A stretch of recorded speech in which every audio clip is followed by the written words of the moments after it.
Well, welcome back to CrossTalk. We're here with Greg Bogden, the Chief Operating Officer of Total Living International. Greg, we were talking about before the break the Inc. 180 project, and I know obviously the story that kind of led to it and stuff. Sex trafficking.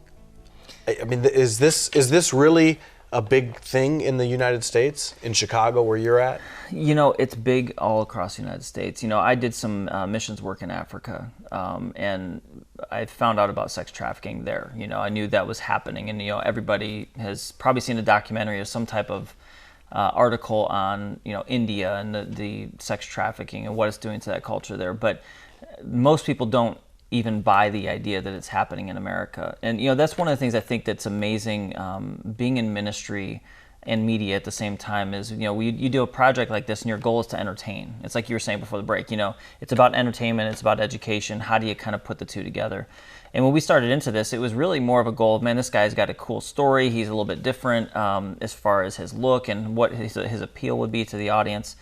But the more we get into the story, the reality of what's happening with sex trafficking, you know, it's appalling. And I mean, the biggest day of the year, every single year, is Super Bowl Sunday. There's more girls trafficked in that, wherever that's at, whether it's in Atlanta or Chicago or whatever. There's more girls trafficked that day than any other day, because men are traveling to the Super Bowl, and then they're going to hotels and they're bringing these women in, and it's crazy. It's absolutely crazy, and it's almost as though it's part of a culture that's developing around this. And some people call it prostitution, but there's a difference between prostitution and sex trafficking or sex slavery. But the other thing that was interesting as we got into the project is we started following Chris and what he does. And, you know, by the way, the most compelling part of this whole story is Chris is doing all this work for free. He doesn't charge for it. He's doing this because he has a heart to help these women get out of their lifestyle and get away from what they had in their past. And, you know, so often these girls are barcoded on the back of their neck with an actual tattoo of a barcode. And the code on the bottom actually tracks these girls with underground internet websites. So a gangster in New York, if he catches a girl on the street with the barcode, can find her pimp, so to speak, or her owner in Chicago. And he can call and say, hey, found your girl, what do you want me to do with her? Get rid of her or send her back. I mean, so it's that detail, and it's the fastest growing crime in America, because they call them boomerangs. They throw the girls to the street, they come back, and every single time they come back with money.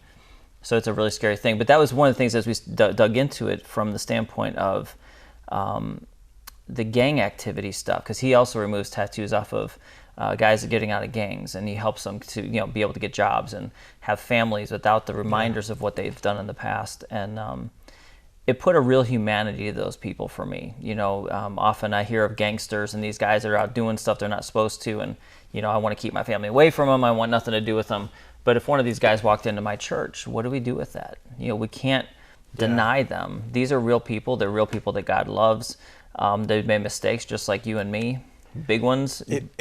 You know? I think the thing that the project did, Inc. 180, is it helped to communicate that these stories aren't just stories that you see in a movie with some fictitious storyline. Right. These are real people. Right. I mean, as the logo talks about, it's raw. Yeah. It's real. And these are people that have been redeemed. Yeah. And the process that Chris is going through is he's helping to bring a redemption in a physical way, in an emotional way, where he's taking and he's covering up these people's, the representation of their past, the barcodes, right, the gang tattoos, the things that represent what they need redemption from, both in an emotional, in a physical manner, but also helps to, while he's doing this, present the gospel and true redemption in a spiritual manner. Yeah. Well, and one of the neat stories that, you know, maybe we can play a clip of this. There's a girl named Nicole, and she was trafficked from a young age, trafficked for many years, and she got away from one of the largest, the biggest pimp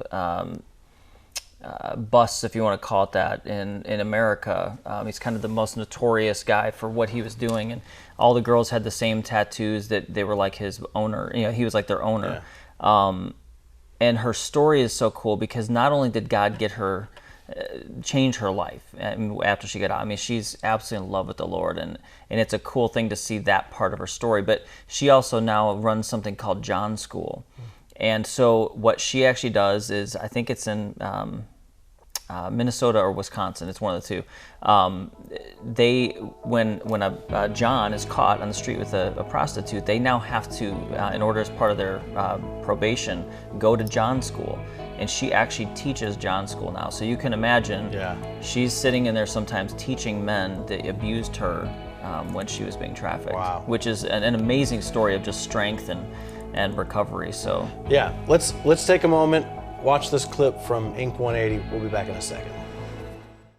What do people brand? They brand animals. They brand cattle.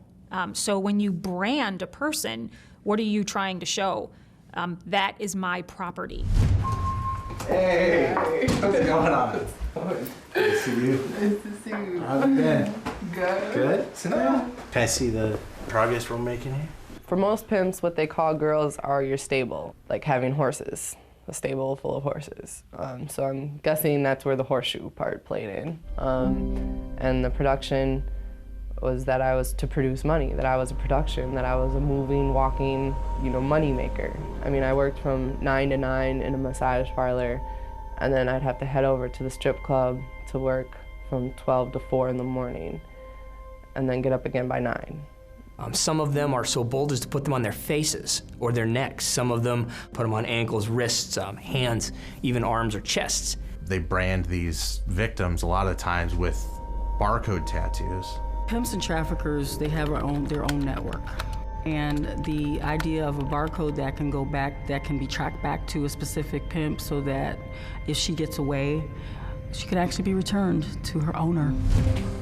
Have a seat. I'm so excited to have you be done with this tattoo. Every day they look at that, it triggers that emotion, and we just help take that away.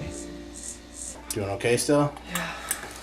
The neck is a very sensitive spot, for sure.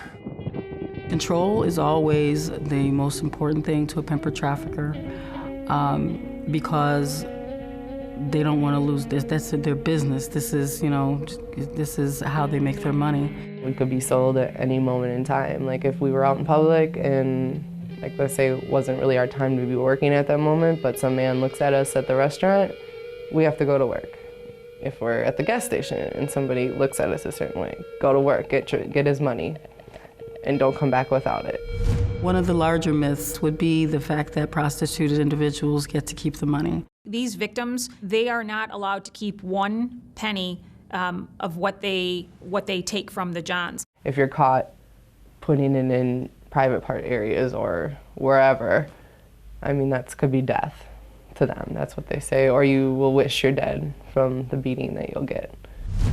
Pimps they're disgusting people. They're not above beating and torturing these girls and these victims to get them to do what they want. They don't care. They're not people to them. They're commodities. In the morning, he counted their money. One of the girls was short, and so he had her and me go to the back room where he had her stripped naked and he beat her bloody while I had to watch to let me know what happens when you disobey. Sex trafficking victims always have a quota. What it is will be set by their abuser, by their trafficker or their pimp. My quota had gotten up to $1,000, he said, because I could pass as white, so white girls could make $1,000. I think about that a lot when I think about a girl who says, well, I only saw 7 guys today. They have to continue working until they've turned their 30 tricks or their, for the day or whatever it is, and brought in whatever amount of money they're supposed to bring in. I didn't make that night, and I didn't come back on the bus. I stayed in Chicago, but it wasn't long before I ran into the next pimp, and the first night he beat me, and I knew I was right back to where I was. You can't hear stories like this and not be affected. It's impossible. You hear things you don't want to hear. You hear things you'll never get out of your head. What if that was my daughter? What if that was my son? And you basically have a choice. Am I going to close off and be another wall for these survivors to bang up against? Or am I going to pay the price and keep my heart soft so they have someone to listen to them, someone to cry with them? That's why I go to counseling. It helps me. It's an outlet for me to sort through the images and the stories that I hear. When I take that time, it allows me to be real and vulnerable with these survivors. I may be the first man in their life who will actually sacrifice for them, give something to them without expecting something in return. And as hard as it is, it's always worth the cost. One time I took so many pills. It was ridiculous that I was alive, and I was mad. I was so mad. I'm like, why am I keep waking up? Why would you wake me up? I don't want to be here anymore. And